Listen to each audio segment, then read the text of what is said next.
Hello, you're listening to Storytelling Saga, the podcast that shares stories. I'm your host, Allie, and this week I'm discussing Newsies. And this is such an amazing musical. It's based on the 1992 movie, which itself was inspired by the real-life paper strike in 1899. Newsboys in New York City led a strike against Joseph Pulitzer and William Randolph Hearst's newspapers.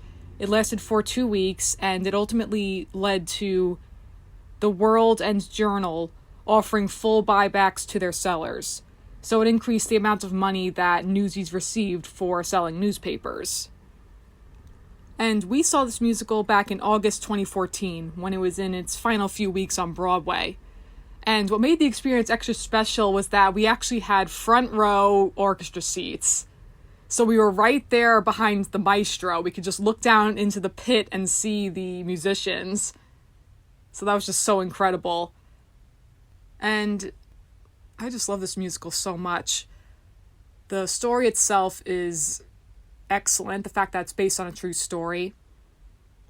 The music is phenomenal. It's composed by Alan Menken. You may know him as the composer of many Disney films, such as Aladdin, Beauty and the Beast, Pocahontas, The Little Mermaid, Hercules. He was also the composer for Little Shop of Horrors, many other things. And the lyrics are by Jack Feldman. And the musical opens with the song Santa Fe, and we meet our protagonist, Jack Kelly. And he's singing to his friend, Crutchy, who has a limp and uses a crutch. And he's singing about how he wants to leave New York and go out to Santa Fe. And what's interesting about that is the fact that typically musicals don't start with what's called the I Want song. So this is Jack's dream that he wants to go to Santa Fe. Usually they start with just an ordinary day in the life of this world. And then we get into the I Want song for the protagonist. But in this case, it opens right out of the gate with that.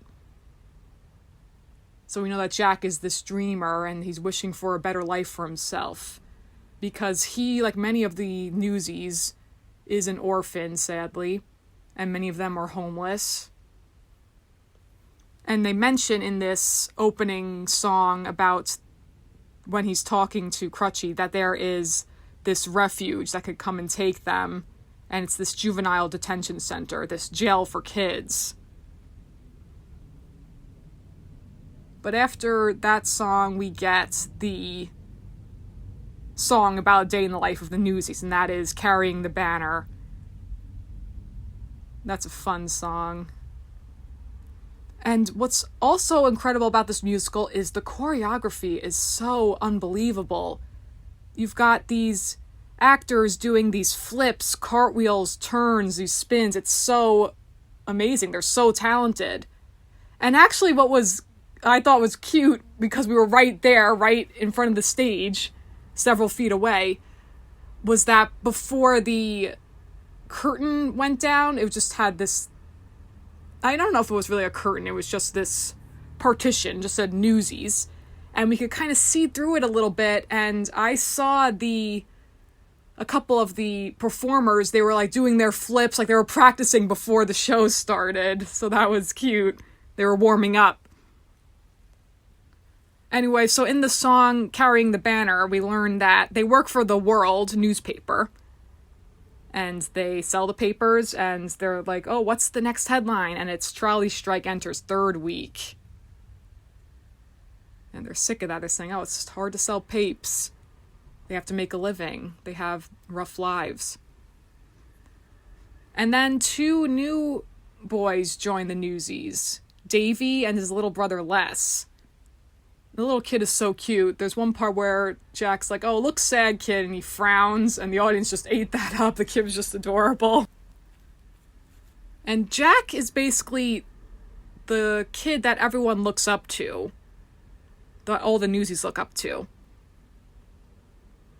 Because Jack offers to work with Les, saying, oh, we'll split the commission, and then he's saying 50-50, but then he's saying, nah, 60-40. And he spits into his hand, and then Les shakes his hand. So that becomes a recurring thing, spitting into their hands and then shaking each other's hand. And first Davy says, that's disgusting. But Jack says, that's just business. That's a sign of respect, and, well, we're making a deal. And Crutchy says, well, Jack escaped jail on the back of Teddy Roosevelt's carriage. He made all the papes. And Jack is he is their leader, so to speak, but he's a little too cocky for his own good. But he's charismatic, and he is someone that they all respect. And so the antagonist, Pulitzer, he decides to raise the price of newspapers from 50 cents per 100 to now 60 cents per 100. Because the sales are down, so now the Newsies have to suffer by paying more just to earn the same amount that they always do. And we also learn about Jack that he is this extremely talented artist, that he paints all of these backdrops for the theater, and he's friends with one of the actresses named Meta Larkin. And then when they run into the theater because they're running away from Snyder, who works for the refuge, and he captures the kids and he makes a profit when he brings them to the refuge, the jail for kids. So they run into the theater, and then that's when Jack runs into again, because he had met her earlier when he was trying to sell her a paper. Her name is Catherine Plummer. And she herself is a journalist. She works for the New York Sun. And he's flirting with her, but she's getting annoyed by it. And then there's one point where he picks up a paper and he's just sketching her. And what's clever is that as he's sketching, you see it up on the screen, the drawing that he's sketching, just of her face. And it's just a rough sketch, but it's really well done. He just has natural talent. But then the next day, they find out about the price hike. They see the new headline, new Newsy prices, 60 cents per 100. And they get angered and they're saying, well, what are we going to do? Maybe we'll just go on strike. And then Davy, the newcomer, he's saying, you can't go on strike. You're not a union. There's a lot of stuff you need, like membership. And they're saying, well, what do you call this? All these boys, officers. And they say, well, we elect Jack. And then he says a statement of purpose. And Jack, ever with his sarcastic nature, he says, I must have left that in my other pants. Then they saying, well, we can be a union. He says, unioned we stand. Oh, that's good. Somebody write that down. And so then we get the song, The World Will Know. And it's the protest that they're going on strike. That newspaper owners have to respect the rights of their workers. So they're forming a union. And they go up to the board where they write the headlines. And Jack takes the chalk and he writes strike. So you see strike being written. And some of the lyrics in that song are, Pulitzer may own the world, but he don't own us, as in the world's the newspaper, but it's this hyperbolic thing. It's clever. But that was the real newspaper, The World. And they say, Pulitzer may crack the whip, but he won't whip us. And the things we do today will be tomorrow's news. I like that lyric too. Try to walk all over us, we'll stomp all over you, because they're uniting all the kids. That they won't let Pulitzer's unfair treatment, this price hike. They don't want this to happen. So they're uniting and going on strike. And they have to spread the word. They're saying, oh, who will take Queens? Who will take this place? Who will take Brooklyn? They're all scared of Brooklyn. And that's when Catherine shows up again. And she's saying, why is everyone scared of Brooklyn? And Jack's like, oh, what are you doing here? And she's saying, well, give me the exclusive story. Because she herself, she wants to be a journalist. And she wants to get this real front pager story. And she says, a ragtag game of ragamuffins wants to take on the king makers of New York. You think you have a chance? And then Jack kind of giving her a run for her money, saying, what's the last news story you wrote? But she just throws it right back at him, saying, what's the last strike you organized? They have that good back and forth. They're butting heads, but she's a good contender for him. And he's kind of intimidated by her, but they match up well together in that battle of wits. Then there's one part where one of the Newsies says, "Me thinks the lady needs to be handled by a real man," and she just says, "You think's wrong, Romeo." And then he walks up to Jack and he says, "How'd she know my name?" Just a cute little joke. And then Davy's saying, well, we should give the exclusive to a real reporter. But then Catherine says, do you see somebody else giving you the time of day? So she wants her chance. She wants to give them a voice. And she's saying, just give me this story. And then Jack finally says, you want a story? Be at the circulation gate tomorrow and you'll get one. And then later on, when it's just Jack and Catherine talking, she had picked up the paper where he had drawn the sketch of her, and she says, you should be inside the paper illustrating, not outside hawking it. And she introduces herself saying, I'm Catherine Plummer, that's my byline, the name I publish under. And she's still trying to get information, saying, tomorrow, what are you hoping for? But then him flirting with her, he says, I'd rather tell you what I'm hoping for tonight. Then she just keeps kind of shoving him off, and finally she asks, are you scared? And he says, do I look scared? Kind of maintaining this heroic persona, but then finally he just says, ask me tomorrow. Being more honest with her, that he doesn't know what to expect. And so then she leaves, and we get the song, Watch What Happens. And another clever thing, as she's typing on the typewriter, trying to write this article, and the text shows up on the screen above her. And this is a clever song, where it opens with the lyrics, write what you know, so they say, all I know is I don't know what to write, or the right way to say it. This is big, lady, don't screw it up. This is not some little vaudeville I'm reviewing. And it's just saying, give life's little guys some ink, and when it dries, just watch what happens. And it's all in the delivery, this song, where she goes on to sing about Jack now. So he's a flirt, a complete egomaniac. The fact is he's also the face of the strike. What a face. Face the facts. That's a face that could save us all from sinking in the ocean. So she is attracted to Jack, but she has a story to tell. This is her career. And then it's like she's coming up with it in the moment, where she sings, like someone said, power tends to corrupt, and absolute power, wait, corrupts? Absolutely, that is genius, but give me some time. I'll be twice as good as that in 6 months from never. She's not exactly too confident, because this is something she's never done before. But then she's convincing herself, and she sings, but all I know is nothing happens if you just give in. It can't be any worse than how it's been. And it just so happens that we just might win. So whatever happens, let's begin. So the next day, the Newsies are saying, oh, we've got Harlem, Queens, Midtown, but we only have them if Brooklyn is on our side, and they don't have Brooklyn yet. And of course, the 5 boroughs of New York City. It's Manhattan, Brooklyn, Queens, the Bronx, and Staten Island. And so they're kind of scared, saying, well, this isn't going to work. We don't know what's going to become of this. And then finally, Davy says, we're losing them, Jack. And then he's saying, well, rally them up. And Davy's never done that before. But then he just says, now is the time to seize the day. And this is, without a doubt, my favorite song in the musical, Seize the Day. I would just listen to this song, even before I saw this musical. This is just a song I would listen to on my own every now and again. And my favorite lyric, my favorite line and message throughout this whole musical is, in this song, courage cannot erase our fear. Courage is when we face our fear. That being strong and brave in spite of fear is true bravery and courage. It's so inspiring. It's just a nice message to keep in mind with anything in your life.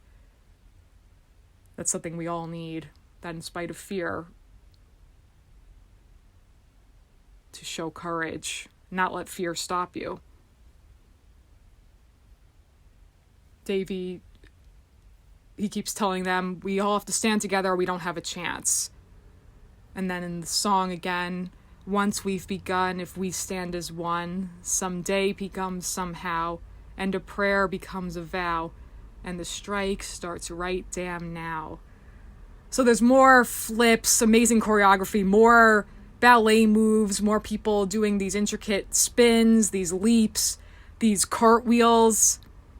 Then there's one point where they're dancing on the newspapers. And then what was really fun about this song was that they pick up the newspapers and they crumple them up and they toss them at us in the audience in the front row. So that was just exciting. It was like, oh, like a little souvenir. And I remember picking up the paper afterwards, like looking at it during the act break, the intermission, and it was a real life newspaper, 1899, and it was dated the day we saw the musical, August 5th, whatever it was, 1899. So that was just so cool. It's just a fun little thing. And then I remember people coming up to us afterwards saying, oh, can we take one? It's like, oh yeah, of course. There were so many newspapers. It was just really fun and cute. So yeah, I love this song. It ends with them all uniting together with their fists in the air, and they snap a picture that's going to be in the front page of the newspaper. But then it's like they're all on this high, and then it just comes crashing down. When the police come, a fight breaks out, and there's all this chaos. Poor Crutchy is beaten and taken away by Snyder, the guy who runs the refuge. There's one point, too, where they put Les, the little kid, inside this barrel, this cylinder, and he was rolling, and we were like, oh my gosh, the kid's actually rolling. We just thought that was impressive. And then after all that chaos unfurls, everyone runs off, and then Jack is horrified and beating himself up, saying kids were injured, and he feels responsible. And it's a reprise of Santa Fe, where at the end he sings, I got nothing if I ain't got Santa Fe. So then in Act 2, it opens with the song King of New York. And Catherine shows up to where the Newsies are all hanging out at Jacoby's Deli. And she shows them that they made the front page of the New York Sun. And the headline is Newsies Stop the World. And they're all excited saying, oh, I'm famous. And the one kid, I don't know his name, this character, but he's saying stuff like, the world is your oyster. And they're like, what? What are you saying? He's like, your oyster, the fancy clam with the pearl inside, with his accent. So this is a fun song. This is the big tap dancing number, this song. And first it starts with that kid saying, you don't need money when you're famous. They gives you whatever you want, gratis. I just like that. Such as a pair of new shoes with matching laces. It's just a fun song. Then there's one point where Catherine says, so let's get drunk, not with liquor, fame works quicker. When you're king of New York. Then they're tap dancing, and there's one point where Catherine's tap dancing and she's just kind of timid about it, but then she's just really tap dancing, and she's tap dancing with Les, and they're shaking hands, and it's just cute. And then afterwards we see Crutchy, and he's writing a letter to Jack saying, hello from the refuge, I gotta get out of here. And they find Jack. He's been hiding out in the basement of the theater, and he's painting a backdrop of Santa Fe. And they're saying, we can't quit now. And Davy says, we're doing something that's never been done before. How could that not be dangerous? But Jack doesn't want to put anyone's lives in danger because Crutchy was beaten up. He doesn't want to see anyone killed. That these people are tyrants, that he's losing hope. But Davy says, you said it yourself. My family wouldn't be in this mess if we had a union. And then finally he also says, tell me how quitting does Crutchy any good. So then they sing in a reprise of Watch What Happens with new lyrics where they sing, get those kids to see we're circling victory and watch what happens.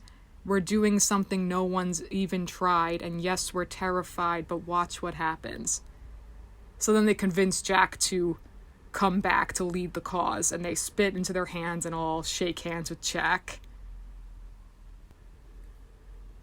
So then Jack goes to Mr. Pulitzer, and Pulitzer is just threatening Jack, saying, well, if you call off this union, I'll see to it that your criminal record is expunged. I'll even give you enough money to go to Santa Fe out west. Or else he threatens to see to it that all of these Newsies will end up in the refuge. And then he also reveals that he says, oh, this girl Catherine, she's clearly smart and she's beautiful. And he's saying, yeah, I'll tell her you says so. And then he says, oh, you could tell her yourself. Isn't that right, darling? And it turns out that Catherine is Mr. Pulitzer's daughter. So then Jack feels betrayed by her. Then they take Jack and they toss him into their cellar, saying, here, you could sleep on this old printing press. And I believe it was an actual printing press, which is really amazing. And then as that's happening, Brooklyn finally hears the word and they rally behind the Newsies. And actually, I just randomly recall this. With all the Newsies, they're all boys, but there was one girl. She was just one of the Newsies. She had a line or two. So that was cool. And then, so now they're all rallying together. And then Jack finally shows up again. He's saying we should take Pulitzer's deal by disbanding the union, that he won't raise prices for 2 years. And they feel that Jack betrayed them. And then when Jack leaves, he goes up to the balcony where he sleeps, and Catherine's already there, and she's looking at the drawings that he drew. And she's horrified, saying, this is a drawing of the refuge. And again, we see the drawing on the screen. And she's saying, 3 boys to a bed, rats everywhere, and vermin, that they're in these terrible living conditions. And she says, so that's why you were arrested. You were stealing food and clothing for those boys. The classics, steal from the rich, give to the poor. Where he was doing something bad, stealing, but it was for a good intention.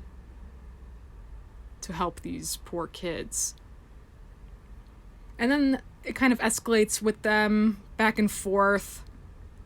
Where he's saying, oh, if you weren't a girl, I'd punch you. And she's saying, oh, yeah. And then I like to see you try. And he's saying, yeah, give me your best shot. And she has her fist to him. And then she just grabs him and kisses him. It's just cute. And Catherine is really the brains in all of this. Where she says, being boss doesn't mean you have all the answers. Just the brains to recognize a good one when you hear it. And she says, the strike was your idea. The rally was Davy's, and now my plan will take us to the finish line. That they could publish their own newspaper. And rally every kid under 21 and tell them to stay home from work. That they could make a citywide strike. And then he says, oh, I know what we could use, knowing about the printing press. She's saying, oh, what are we doing just standing here? And then he says, wait, what does this all mean for you? And I mean, what's this, as in between the two of them? He's saying, am I kidding myself, or is there really a chance for us? And so then it's the nice song, Something to Believe In. And by the way, around this point in the musical, I was like, oh my gosh, my neck is starting to hurt. So it is absolutely amazing having front row, front center orchestra seats. But the only thing is that you have to crane your neck up because you're looking up at the stage. And it's so, you see everything. You see like the actors when they are projecting their lines and they kind of spit sometimes. It doesn't land on you, don't worry about that. But you see also like their little microphones and everything. And anyway, so you're staring up. And then I was like, oh my goodness, I need to like relax my neck. So I was just kind of leaning back in my seat at this point, just like watching the nice romantic scene, because it was like, ugh, it hurts after an hour and a half, however long it had been, because this was a 2-hour long musical. So anyway, Catherine says, you snuck up on me, Jack Kelly. I never even saw it coming. And he says, for sure? And she's like, for sure. Like, kind of mocking the way he speaks. And this is just a nice song. They both serenade each other. It's very sweet. She says, the world finds ways to sting you, and then one day decides to bring you something to believe in, for even a night. One night may be forever, but that's all right. That's all right. And if you're gone tomorrow, what was ours still will be. I have something to believe in, now that I know you believed in me. They kiss again. Very sweet. And then the Newsies, they all convene around Pulitzer's building, and they go into the cellar, and they're printing their own paper. That this is the final leg of their fight that they're trying to win. This journey, that what everything has been building up to. That they demand the respects they deserve and the rights that they deserve as workers. And so then it's the song Once and For All, and I love this song too. And what's amazing about this song is that all the kids end up on the beams, these railings, I guess you could say, so they're all just lined up, and then it's all moving forward, and the lights are shining, and it's just so majestic and so powerful feeling. And then I believe we all applauded as they were singing, because it was just so, like, you get swept up in it. It was just so amazing. When they're all singing together, there's change coming once and for all. You're getting too old, too weak to keep holding on. A new world is gunning for you, and Joe, we is too, till once and for all, you're gone. It's just great. And then their paper is the Newsies banner. So finally, Jack and the Newsies show up around Pulitzer's office, saying that all of New York is shut down. Saying, what are you going to do now? And he's saying, oh, you betray me. But then Jack says, oh, I believe it came back with your deal, a money-back guarantee. They're trying to find a compromise. And then Governor Theodore Roosevelt shows up. And in a little meta joke, he says, don't just stand there letting those children sing endlessly. Then Jack finally, with his demands to Pulitzer, he says, any paper we can't sell, you buy back full price. And saying if Newsies could take a few extra papers with no risk, they might be able to sell them and your circulation will begin to grow. And then finally he says, deal. He spits into his hand. Pulitzer just says, that's disgusting. And Jack says, that's just the price of doing business. So then he does the same thing and they shake. And then afterwards the Newsies hear the good news. Jack, maybe he could write political cartoons for the newspapers. And because of his drawings, that they are shutting down the refuge. So Crutchy is released. And he's reunited with all the Newsies. And Pulitzer offers him that job. So Pulitzer does come to respect Jack. Which is really nice, that they have this mutual respect.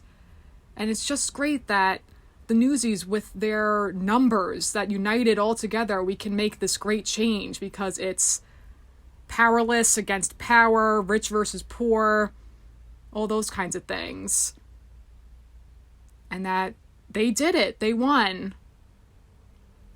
And so then in the finale song, Jack's saying, well, after all this, I'm just still wanting to go to Santa Fe. And Davy says, I don't get it. What's Santa Fe got that New York ain't? And Catherine says, or better yet, what's New York got that Santa Fe ain't? And Crutchy says, New York's got us, and we're family. And Catherine says to Jack, and you've got one more ace up your sleeve. And Jack asks, what would that be? And Catherine says, me. Wherever you go, I'm there, right by your side. And he says, for sure? And she says, for sure. And so in the melody of Santa Fe, Jack sings, don't take much to be a dreamer. All you do is close your eyes. But some made-up world is all you ever see. Now my eyes is finally open, and my dreams, they's average size. But they don't much matter if you ain't with me. And Jack and Catherine kiss, and he decides to stay and continue selling newspapers and also take the job drawing political cartoons. And then it's a reprise of Carrying the Banner and King of New York. So it's just it was such an amazing musical going experience for me. To this day, that is the first and only musical that I've seen where we had front row, front center orchestra seats. I highly recommend, if you ever have the opportunity to see a show that you're dying to see and you have the money to splurge on front row orchestra seats, to definitely do it. Or, hint to your parents, hint to your significant other, your friends, whomever you have to hint to maybe get you tickets for your birthday, anything like that, because it's absolutely worth it. It just makes the experience all the more enjoyable. There's just something about being in the theater, seeing a live show, the energy that it brings, especially with this show where it's kind of cheeky, that feeling of the kids roughhousing and messing with each other, but uniting together and taking a stand. So the spirit of this musical is just so great, the message behind it. I loved everything about it. Such a great musical. Definitely one of my favorites. And with that, that's going to conclude this week's episode of Storytelling Saga. You can follow the podcast on Facebook and Instagram at Storytelling Saga, as well as on Twitter at Storytell Saga. You can also send me any questions, comments, or writing prompts by leaving me a message in the contact section of storytellingsaga.com, or by sending me an email at storytellingsaga@gmail.com. Next week will be all about girl power when I discuss Spice World. Until then, thank you for listening, and remember, write what you love.